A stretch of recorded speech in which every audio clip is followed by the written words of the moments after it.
Cinematic battles have never looked so interesting.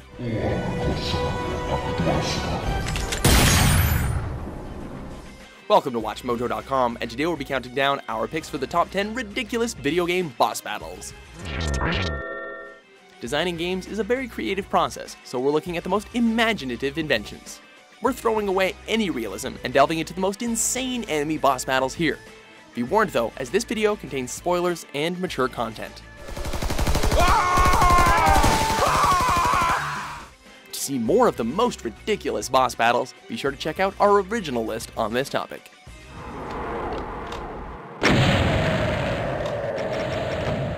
Number 10, Jasper Rolls, Psychonauts.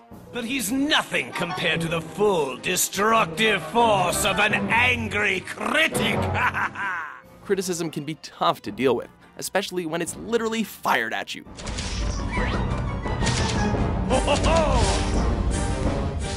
After chasing down the Phantom, Raz learns his true identity as the sour critic Jasper Rolls. As he pilots a flying theater box, he attacks the player by shooting cynical ink blots from gigantic pens attached at the sides. How about these? To defeat this pretentious devil, players need to levitate above the battleground and use 3 spotlights to stun him. Or hot beam of hot, kill him before he gets over here! Easier said than done, especially when being informed of your crude and plain fighting style. What a douche. Can't you take a little criticism? Number 9, Heart of the Foe, Echo, Defender of the Future.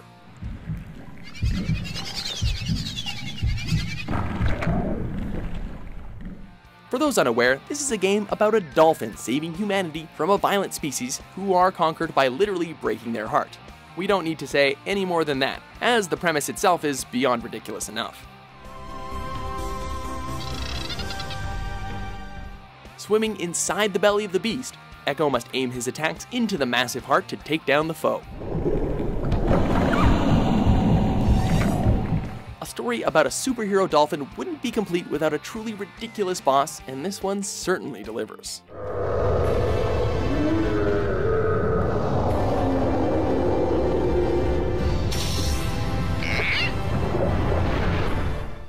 Number 8, Alien Queen, Duke Nukem Forever.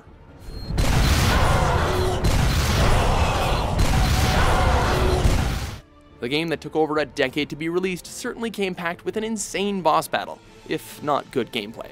Just looking at this beast, you can instantly see the aspects that made it a surefire entry on this list. During the early days of the invasion, the Alien Queen made a nest for her assorted offspring in the depths of the Duke Dome. Spreading her entangling body across the entire facility, she is the mother of every organic alien form found in the hive. Does this remind anyone else of Total Recall? Where's the goddamn medic? Duke! Duke! Number 7, Mom, The Binding of Isaac. I will do as I'm told, my lord. I love you above all else, Isaac's mother repeated to herself. At the end of the prologue, players must do battle with the most Freudian boss to grace our list. A disgusting and delusional woman by nature, she believes the hallucinations telling her to kill her son to actually be the voice of God. Sending an angel down from above to stop his mother's hand.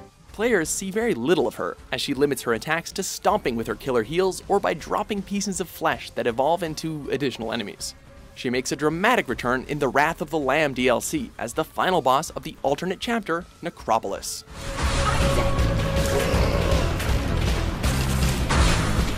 Number 6, Valor, Bayonetta 2.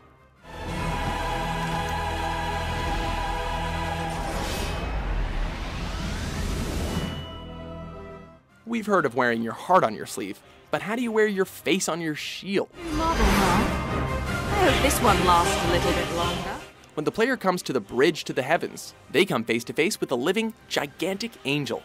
His design and scale appears to be very similar to Valiant's early in the game, and there's a strong implication that it's the same person. I don't think you'll be able to get a new one of those. His massive gold sword matches the bravery he is regarded with, but we're still not sure why he holds his face on his shield. Is that all you've got? See ya! Number 5, Megasmith, The Matrix: The Path of Neo.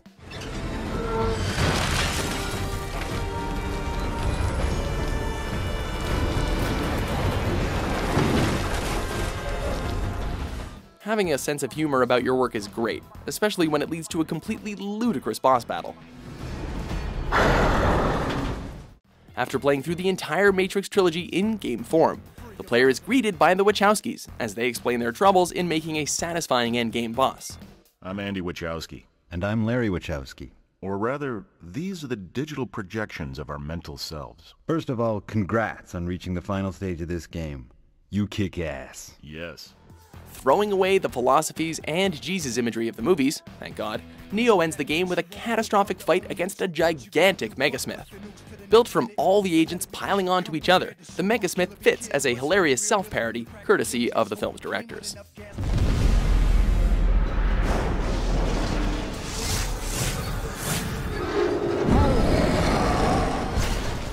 Number 4, The Bride, Miss Splosion Man.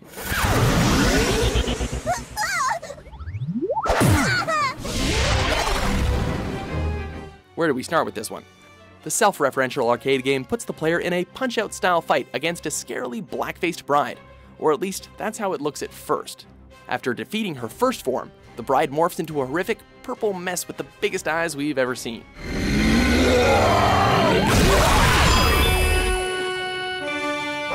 Continuing the fight, she brandishes even more arms from her chest, complete with knuckle dusters. If this isn't the scariest thing to see on your wedding night, we don't know what is. I hope you leave enough room for my fist because I'm going to ram it into your stomach and break your... Number 3, Stacey's Robot, Dead Rising 2, Off the Record. So I prepared a little toy for you.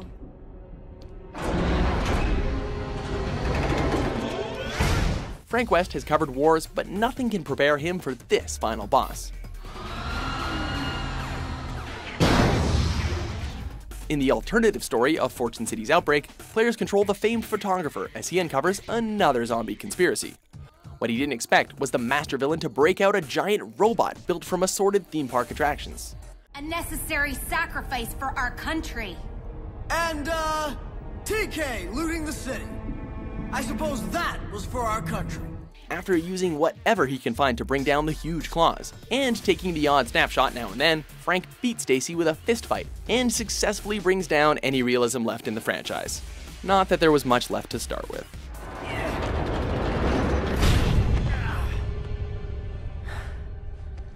Always thought you had a crush on me. Number 2, Toasty, Spyro the Dragon.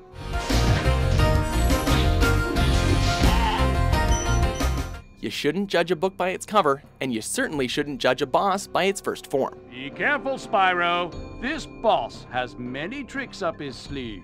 Upon finishing the artisan world at the start of the game, Spyro is introduced to a pumpkin-headed shepherd known as Toasty. After a few flames from the dragon's breath, though, his outer coat burns up to reveal a lowly sheep propped up on stilts.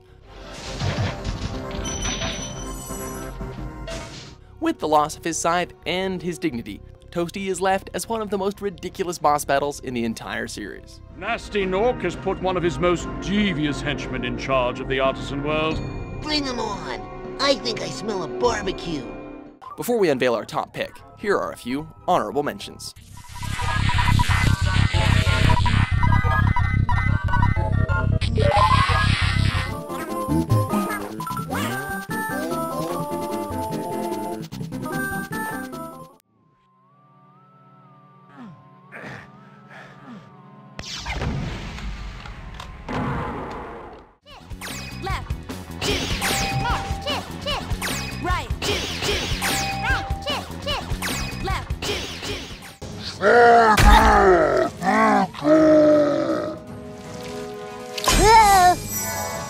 Number 1, Mother, House of Dead, Overkill. I guess this is it. It's certainly been an adventure. You want to do the honors? Okay, hear us out on this one. After engaging in an incestuous relationship with his dying mother, Clement Darling plans to transfer her brain into the body of Varla Guns to sustain her life. Your friend is in that jar over there. She's alive, too. What's left of her. He fails, and she is shot into a vat of acid. And this is the delightful horror that we get. Gigantic in size and horrific in looks, G and Isaac see fit to use miniguns to bring this mother down. A ridiculous story with a ridiculous final boss is the perfect champion for this list. Hey, if we hadn't found these miniguns just lying around, we'd be dead for sure. Do you agree with our list? I totally guessed that. What ridiculous boss battle is your favorite? For more insane top 10s published every day, be sure to subscribe to WatchMojo.com. Hey down there, little fella.